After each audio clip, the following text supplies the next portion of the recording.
Montalvo Broadcasting Network.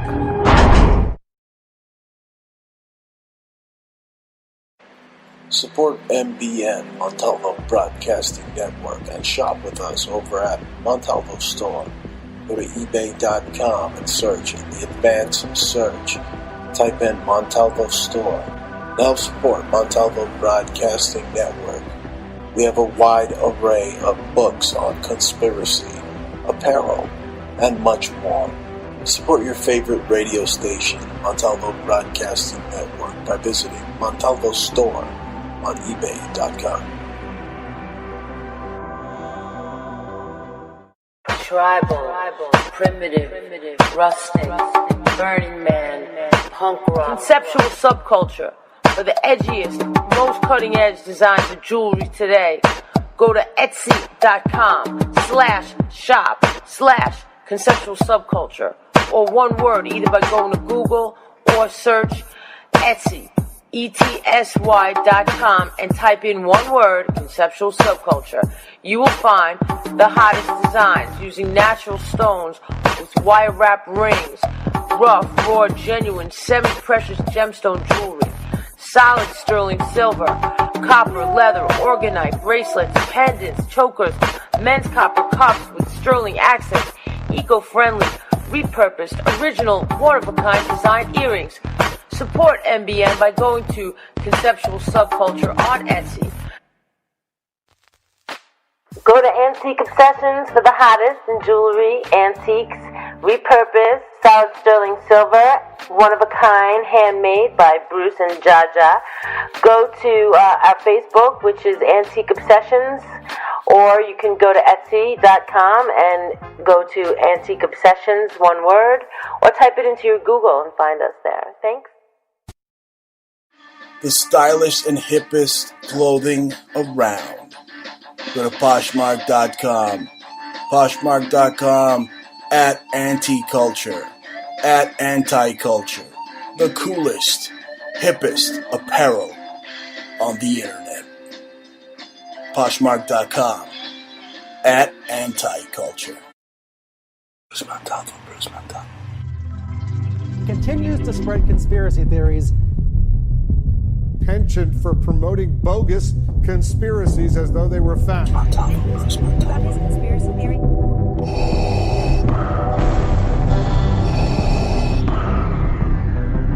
This is CNN, a network of China Broadcasting System.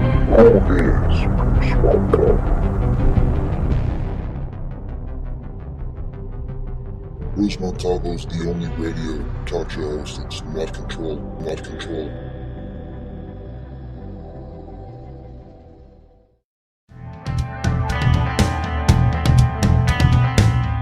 You're listening to the Bruce Montalvo Show.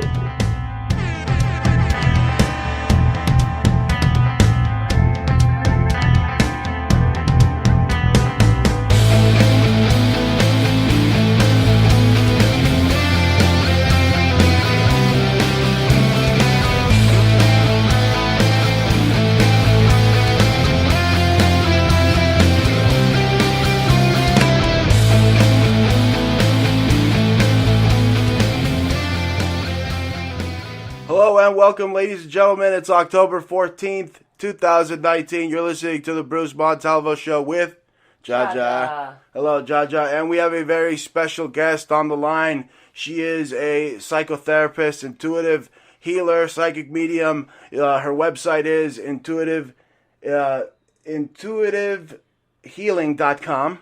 Intuitivehealing.com.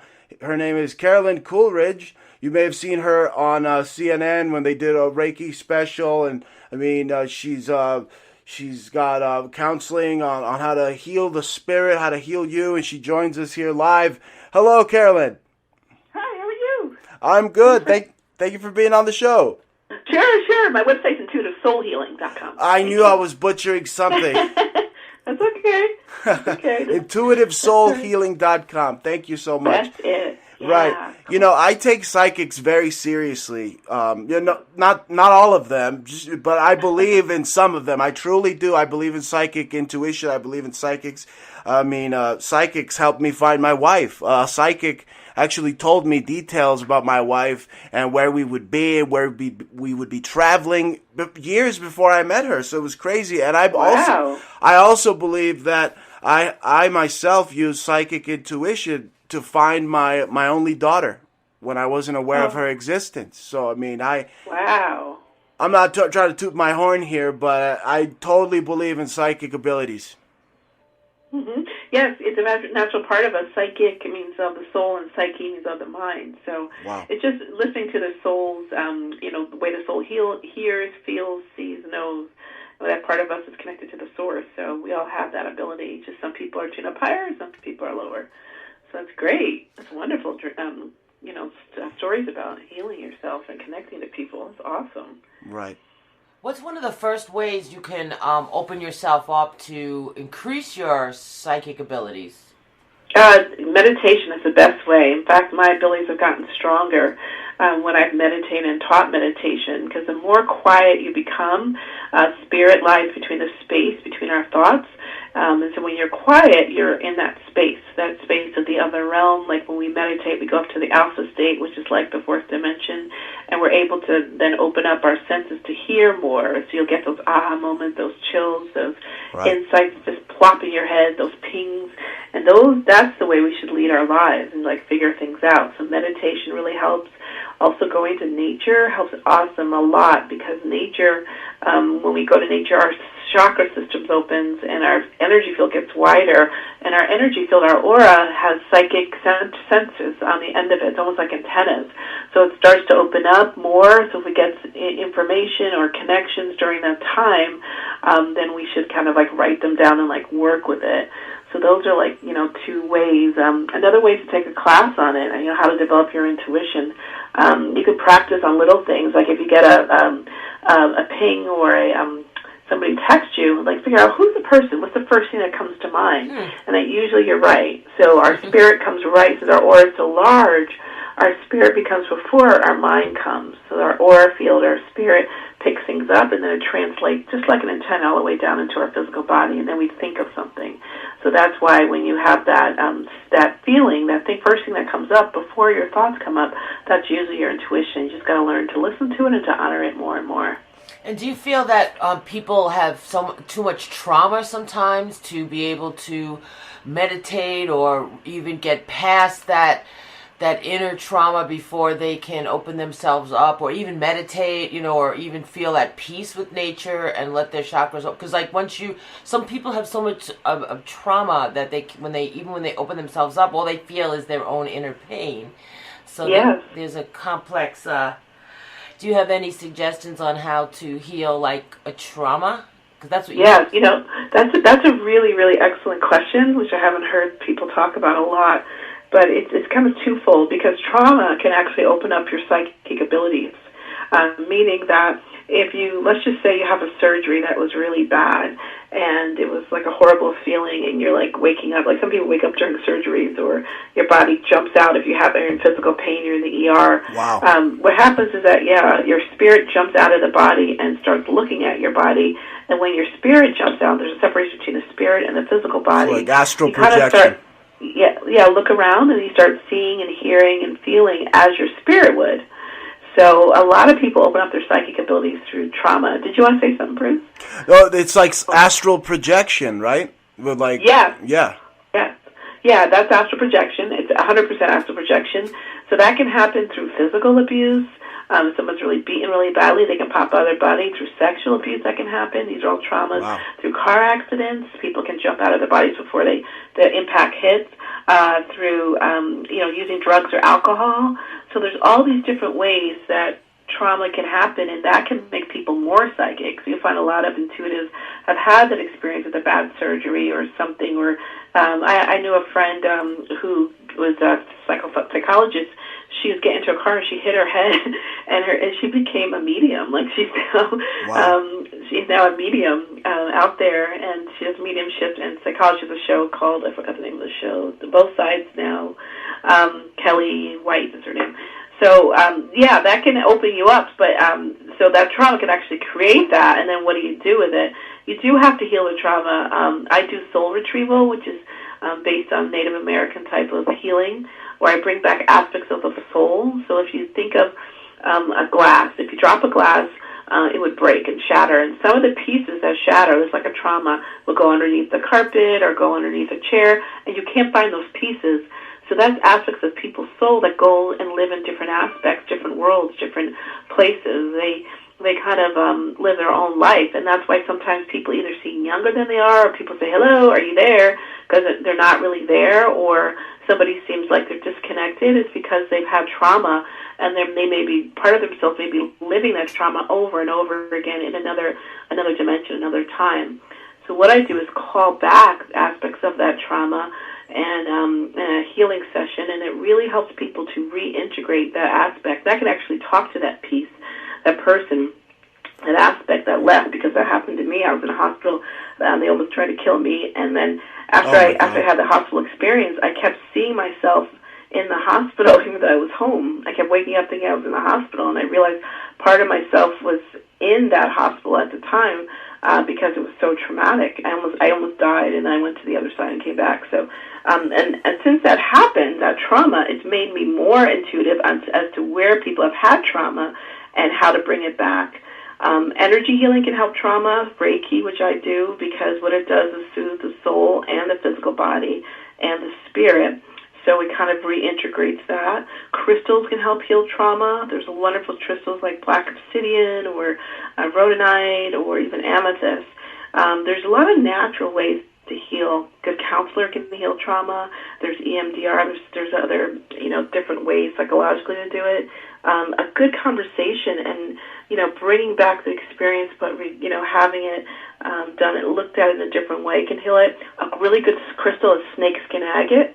After I almost died in a hospital, it said snakeskin agate is, I almost died in a hospital at how old was I? 38. Oh, and, because they made mistakes. They made a lot of mistakes. And they gave me the wrong medication, and it was kind of like abuse and neglect because they thought I didn't have insurance. It's in my book, Honor Your Spirit.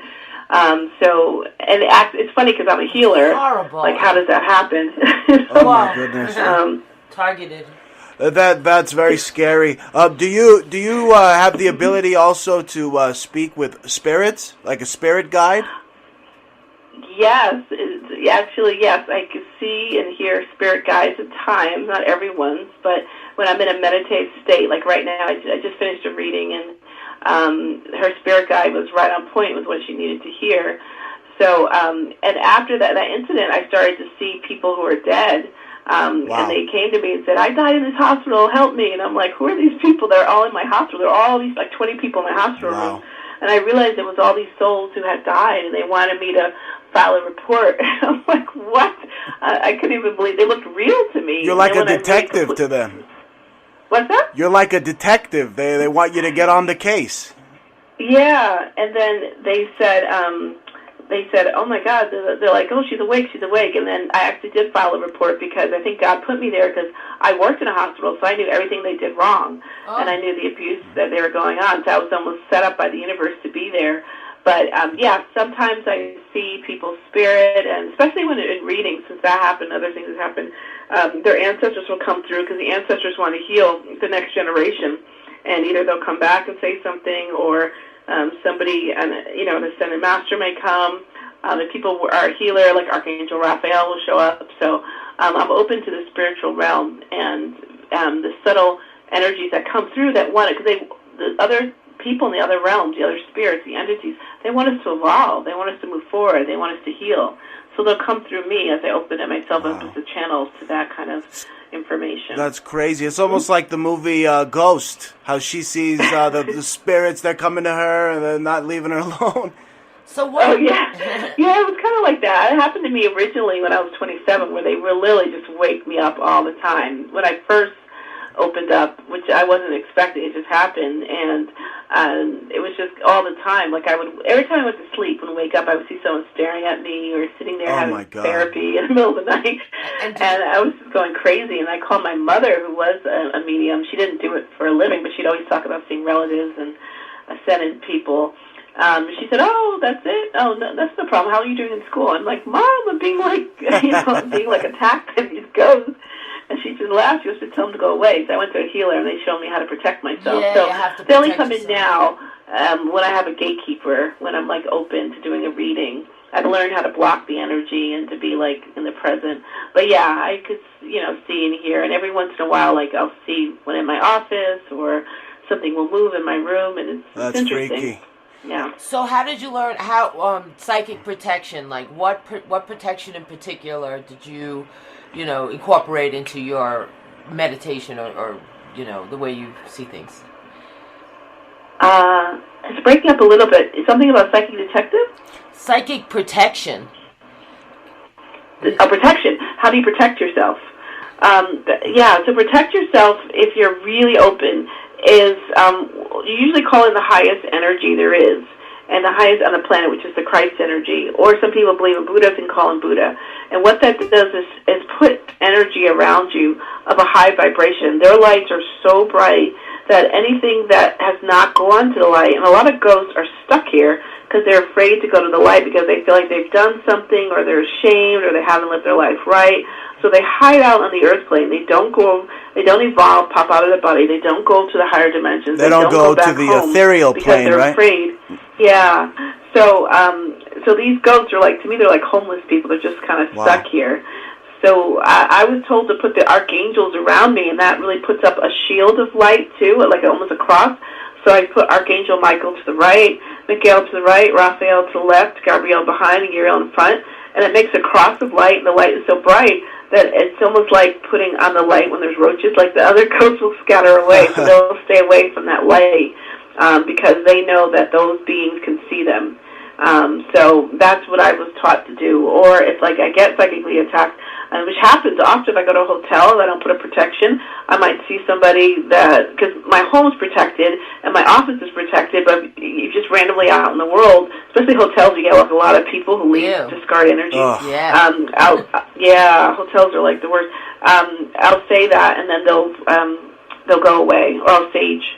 Saging is good too, smudging. Mm-hmm. And so you mentioned also the Native American influence. What do you do? Some kind of a chant, or is there some kind of an entity or deity that you need to contact particularly, or something that you incorporate into the healing? The soul retrieval is kind of a Native American type of healing, bringing back aspects of the soul, or more indigenous. So that's the aspect that I use, or dream catchers. But so I'll do my own version of a soul retrieval. Like I don't beat the drum where people do and go down to the inner earth. I'll go up to the higher realm to get those aspects of the soul.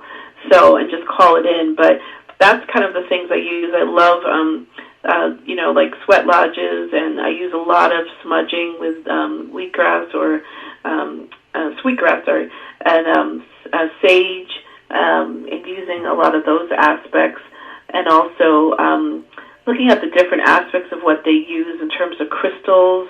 A lot of Native Americans call crystals the stone people, and they have wise wisdom. I spent a little time, like a summer, in the Navajo reservation in Tuba City, and I learned a lot there, even though we're just living with the people. Like a friend of mine was a doctor there. So I used a little bit of those aspects, and also connecting to totem animals, which is a wonderful... Right. Yeah, that's what I was going to ask you that, the totems. Mm-hmm. So which totems do you find are the most healing totems to incorporate? A lot of times, it's very weird. Like, I see a lot of crows, of course, and ravens. I just saw a raven the other day.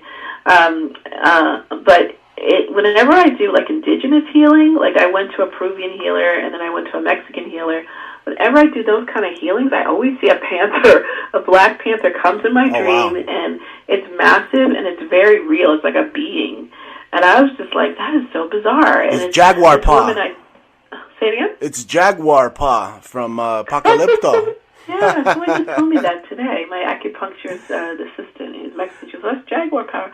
So, yeah, and it's so real. I mean, this Black Panther is just, like, licking me and talking to me. And it scared the hell out of me because I felt real. It was at my car, it was at my home, it was all these different places. So I feel like that's definitely my... totem animal per se, but whenever I ask the universe, what's my next thing? What should I do? I'll see a hummingbird, or I'll see a big, a big, totem animal, different things. Sometimes I'll see cats or dogs or hawks, big ones. And whenever the animal comes in, I know I have to follow their medicine. One time I was trying to bring in spirituality and mental health, and I kept seeing opossums everywhere. I saw 3 or 4 of them. I lived in the city, and I knew that was the medicine of playing dead until it's safe to come out. Oh. And I played dead until the time was right, and then I talked about spirituality, and I talked about smudging clients after they did their walk. And it was accepted because one of the women was into yoga, and the other one was into meditating. So it was like when I see these animals, they're leading me on my path to evolution. So I honor all spirit animals that come. Absolutely. I love my panther. Hey, that's so cool. Do you ever see visions of like the end of times, kind of like Nostradamus kind of visions? I don't see those. I have 2 clients that do. I've been seeing, they're bus drivers, ironically, wow. And they constantly have visions of like the destruction and also being on other planets. I think I had it once. Whenever I've used rainbow obsidian, I get a lot of, whenever I like hold it or go to sleep with it, I get a lot of weird dreams about end of times, but it's not always a thing. It scared me so much I never held it again. Rainbow obsidian. Right, maybe you were watching CNN. Did you ever try taking... Maybe you were watching CNN a little bit too much. That's why we were watching the end times on the TV. Oh, really? Yeah, that could be. Sometimes I wonder that, especially I listen to Coast to Coast and I fall asleep. And sometimes I think like it's incorporated in my dreams. I hear you. Do you ever wake up? Do you ever wake up on your rocks, on your crystals, and say, "Why I'm having such a hard dream, it's such a hard time sleeping"? Yes, yeah. Sometimes crystals can really help. The snakeskin agate really helped me to remove that trauma from the hospital. It literally took off my old skin and put it in a new skin, and it replayed the pain to something more positive. So these crystals have become really alive, and it's almost like I had them for years, but all of a sudden now I know which ones to pick, and they help me with certain aspects, and I've seen their healing abilities. It's amazing. We make crystal jewelry, actually, Bruce and I. Oh, yeah, beautiful. Yeah, and I wire wrap, like bigger than the normal stuff that you usually see. I do big chunky rings. I use natural gemstones for healing, and I combine them for different tones and resonance, and from pendants, huge pendants, sometimes shamanic, and some rings, and we've made earrings, and all kinds of, and also, what my suggestion is to look into the Crystal Bible. It's I don't know if you've ever heard of that book, that there's like 2 of them. Yeah, there's a lot of really weird stones that are incredible that I found that are useful. I mean, there was this one stone, agrolite, for example, that was like such a weird stone that was helping me write, for example. It's a strange stone that I never would think about, ordinarily. So, but Native Americans call them stone people. I think they really have consciousness. I'm just believing that. I actually burned my hand. I know what to do, and it was like the pain was like an 8 out of 10. And when I put it on ice, it felt better. But when I took it off, it just felt like it was burning alive. And I was going to go to the ER. And I looked up in the book, what should I use? And it said for burned sodalite. And I had a raw piece of sodalite. And I said, I'm just so desperate because it was really hurting. And ice wasn't helping. So I couldn't go to sleep because the pain was so intense. So I finally said, well, let me just put my hand on it and I'll just rest. And I fell asleep. The next day, maybe the pain was like a 9 out of 10. The next day it was down to a 2 out of 10. It's like the sodalite absorbed. The sodalite is good for burns. I could not believe it. And shungite. Shungite is amazing for burns, and selenite. Those two. If you take a selenite, a shungite, and a Herkimer diamond, and you keep that near your pain, you'll have even expedited. So sodalite I didn't know about, but I'm sure that it has a lot of it's great for your throat chakra. I know that, but but those 3 stones are probably the strongest healing stones between the carbon elements. That'll automatically start. If you soak it, if you can't soak it, you just put it around it. Yeah. That's great to know. I have to look those up.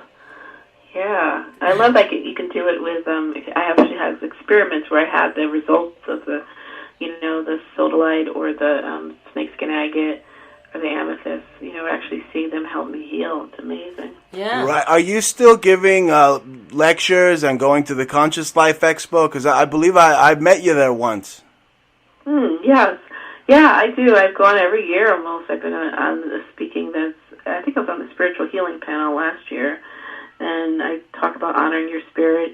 I go there pretty regularly. I went to the Portal Ascension Conference, so I wasn't speaking, and I'm speaking at this small arts fair in 10:30. It's in La Crescenta, and I'm speaking about how to work with the universe. I do a lot of that stuff. I feel like Spirit has guided me to go out and speak about the Holy Ghost and the Holy Spirit, and opening up your senses, working with crystals, opening up your divine path and your purpose, and dialoguing with the universe. It's almost like a language, right? It's almost like the universe has its own language, and it speaks to you.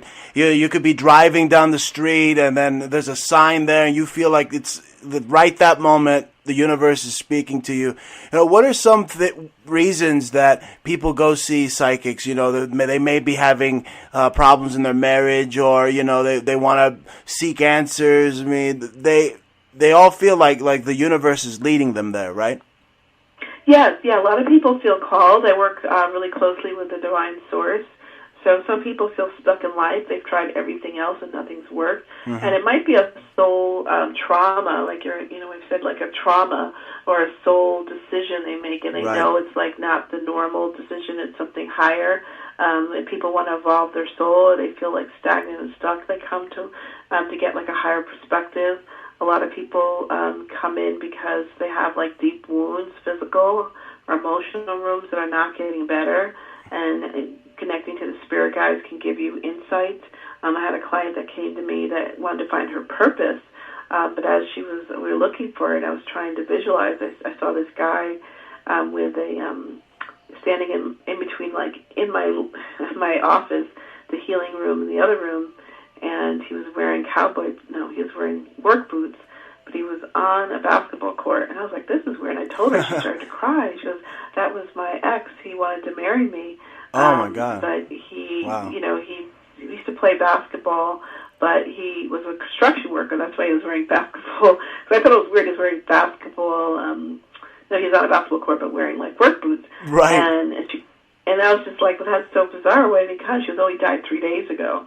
And I was like, oh my gosh. Wow. But all these people from the other side came, her mother, who had died when she was 12, and her uncle, and I kept giving them information. They're like coming through this portal. And then later she said, this is so bizarre. I feel so different. I said, okay. She called me back 3 days later. She goes, I tried to find my purpose, but did you know I have a lot of pain in my body, and I have fibromyalgia? And she goes, the pain is completely gone. I'm like, what? And she said, yeah, it's like every time you spoke to one of the ancestors or people, my pain went away. So I have been working. I worked at a pain clinic at UCLA for 6 years, and when I start talking to people that have fibromyalgia, I said, do you have a lot of grief? And they all say yes. So it's almost like the cells are going into shock. But my focus was not to heal fibromyalgia. It really was to help the person find their purpose. And I feel like the cells were literally grieving the pain, and they couldn't hold it, so they just were frozen in pain. But that's what's very interesting. Sometimes you go in with one thing. So she went to a psychic to find her purpose, and she got a healing. So the soul is very powerful and unique, and there's all these different ways that you can heal. And if you can connect to the true soul, the higher, using God force, any psychic you work with should be connected to God or Christ or Buddha at the very least. But God is the highest energy. If not, then they might be reading from ego. Right. So it's kind of like an oxymoron sometimes, It's like you have these people that believe that what you're doing is probably witchcraft or, something, evil, and, they say, oh, it's not of God, some of them, but, it totally is. You're connecting with the inner spirit, the great spirit that's inside of you, that's a part of all of us. We're all a part of this conscious being, all of us. Yes, 100%. And that being is the one that gave me these gifts, because I was no way looking to be a psychic or an intuitive healer. I was looking to be a social worker, and the ghost started coming to me, and I just didn't understand why. And it was at 27, right before my Saturn return at 28, and I didn't understand. And every time, I grew up, my father was a minister, so I grew up in the church, so I was like, why in the world is this happening? And every time I asked God, if it's not right, just block it, more people would call me, and then more people wanted reading. I mean, it's right there. Yeah, it's right there in their own scripture that they read. I mean, Jesus technically was a psychic medium also in the story. Oh, yeah.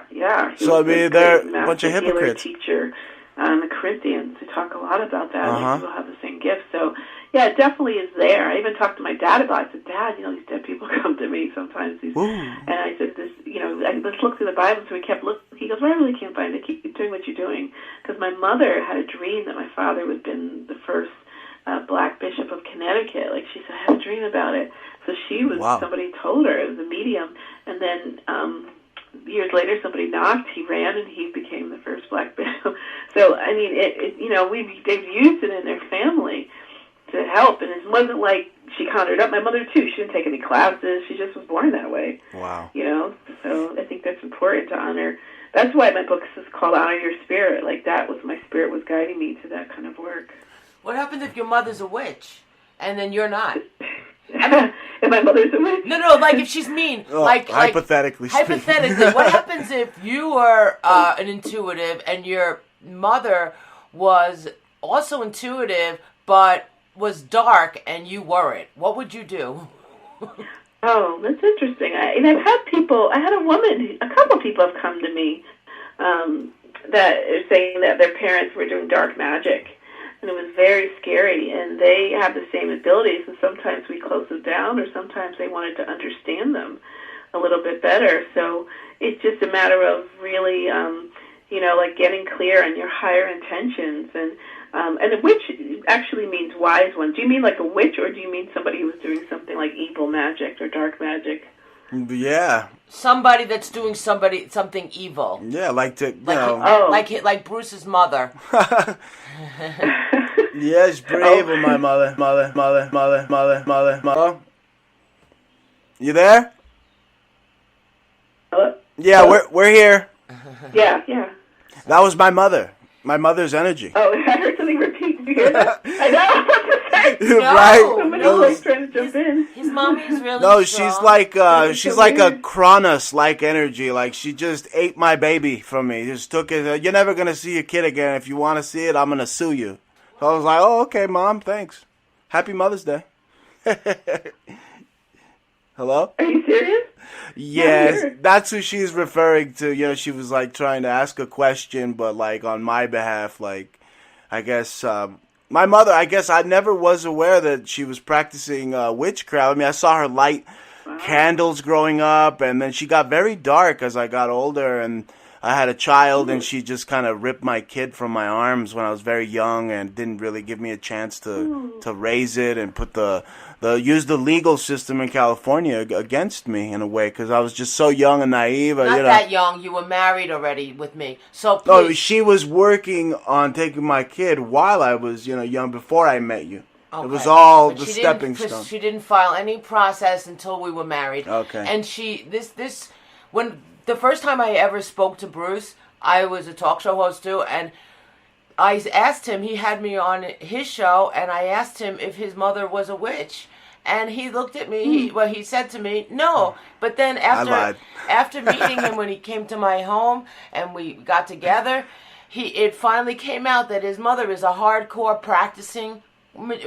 She goes to all in the Polero, not the Polero, the Santerias and the little bodegas where they give them things and maybe botanicas. Wow. Yeah. Botanicas. She's like one of those ladies that go to them. Anyway, enough about my mother. Do you feel that when people use the Ouija board, is that like a good way also to have a psychic, or some medium ghost kind of give you answers from beyond? Or I find that when people use it, they start seeing like scary ghosts by their bedside. I had that happen to one of my friends, his sister. She played the Ouija board, and there was like a man sitting at her bed, like a ghost man. They lived right next to the cemetery too, so that probably helped also. I don't. Yeah, I think I don't really agree with the Ouija board. I think it does open up. It's definitely. I don't know what they did, the Parker brothers. It does open up a portal, and if you don't know what you're doing, you could open yourself up to like darker beings. I believe. Because my assistant, she uses it all the time. She doesn't care, but I don't recommend it. Right. Because if you're not open, or if you're connected to like, once you get out of the third realm, the fourth dimension, fifth and up, they're very magnetic. So if you have fear, you're going to attract a fearful entity. I see. So if you're fearful about it, then it is. Because I did it with my friends when I was like, in 7th grade. Yeah. The window flew open, all this weird stuff. Oh my goodness! Enough. That happened to me too really at a trailer park. I was with my friends; they lived there, and that was the first time I played it. And I slept over because we used to play music and whatnot. And I was sleeping in this little trailer there, and the dogs started howling. The moon was full, and then boom, the doors flew open as I was sleeping. I literally screamed like a girl. I was like, ah! Wow. But isn't it crazy that they let little kids play the Ouija board, and they don't let them have a drink, which alcohol means like body eating spirit, so it's like another way to conjure up a spirit, wine, spirits. But they don't let them drink. They let them play the Ouija board. Crazy. Yeah, well, they also let them play Grand Theft Auto and all those other really violent games that are like, programming their minds to be violent. So there's a lot of stuff out there that's not great for kids. But I do feel like dark energies love to attach to children because they're innocent. They have that light. Yeah. So like that Carolyn, that whole thing in the movie. I mean, that's very, whoever was the consultant on it knew that dark energies love to do that. I believe that God is the strongest, the divine. But there are a lot of, just like there's angry homeless people and crazy homeless people, there's angry ghosts and poltergeists and mean ghosts. Yeah. I feel like you can get rid of them, and I've done a couple of clearings. But, yeah, I don't feel like people should open them up without really knowing what they're doing. Right. Ouija board is a definite way to open up to darkness, yeah. I agree. There's a man here where I live, here in Arizona, that just stands in the hot Arizona sun, just staring into oblivion. And it's so creepy. It's almost like he can see another dimension or some type of spirit freaking vortex or something. It freaks me out every time I see him because I know that he sees something that other people don't. Yeah, everybody knows this guy. He's a real person? Yes. He's a real like a homeless man. He's just out there. But he comes dressed differently every time. So someone's helping him, but he's out in the street, just staring into oblivion during the hot sun. He's just looking at probably the ethereal plane, something else that you don't see. He sees. Well, there's a great article online. There's a group on Facebook. It's called Shamanic View of Mental Illness, and there's a lot of people in Peru and also in Africa who believe that a lot of I'm not saying all homeless people are schizophrenic, but like the schizophrenics can hear energies, but they're hearing the lower dimensions. And like those people in Peru and other cultures would have been trained as shamans because they are listening to, because the brain of a schizophrenic and the brain of somebody meditating is both in the alpha state. Isn't that interesting?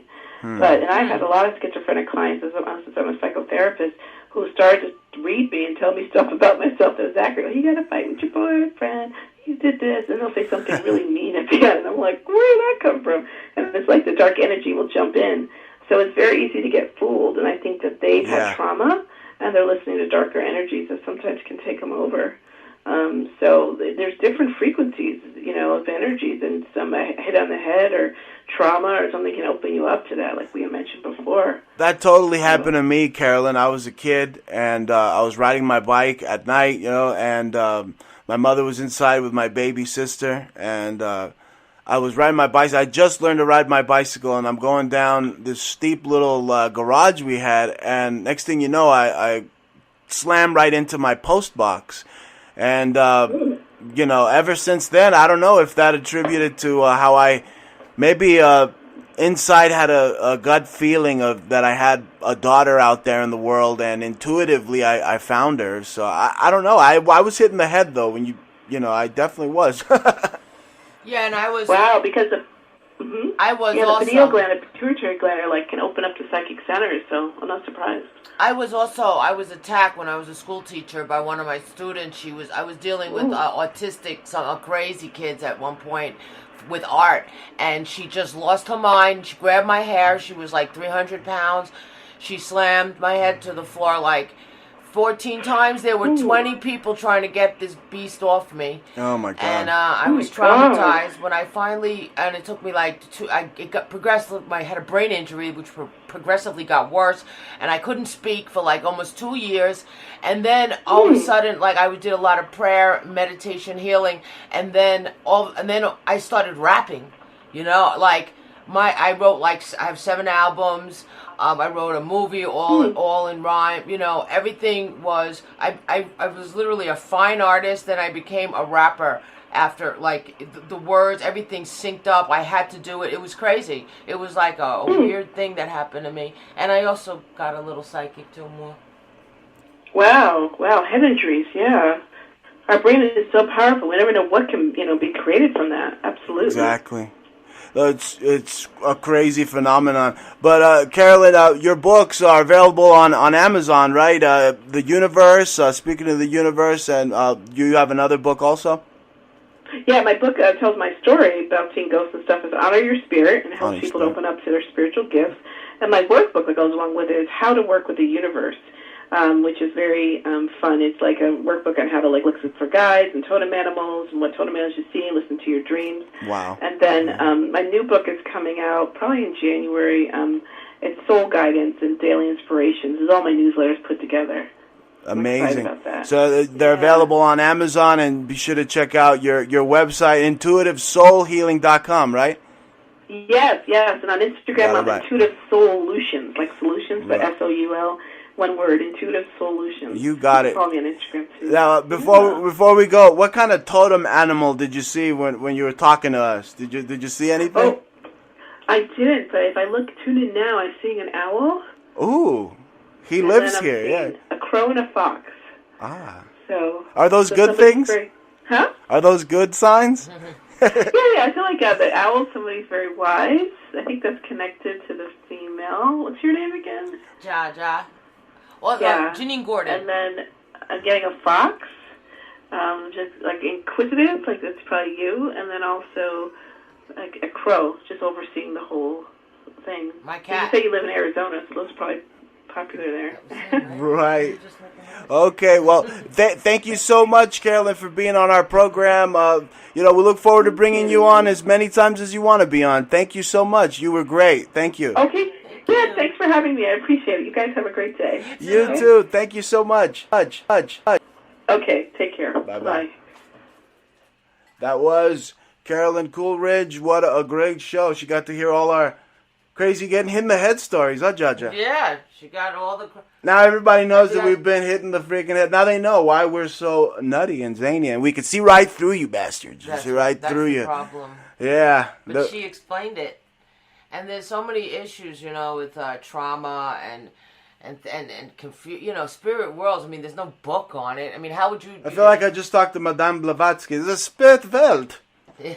This is the spirit guides. And as soon as we were talking about the animals, my animal, the mascot of the show, Pat the Talk Show Cat, comes in. She said crow. She didn't know who the crow was attributed to. And he said, meow.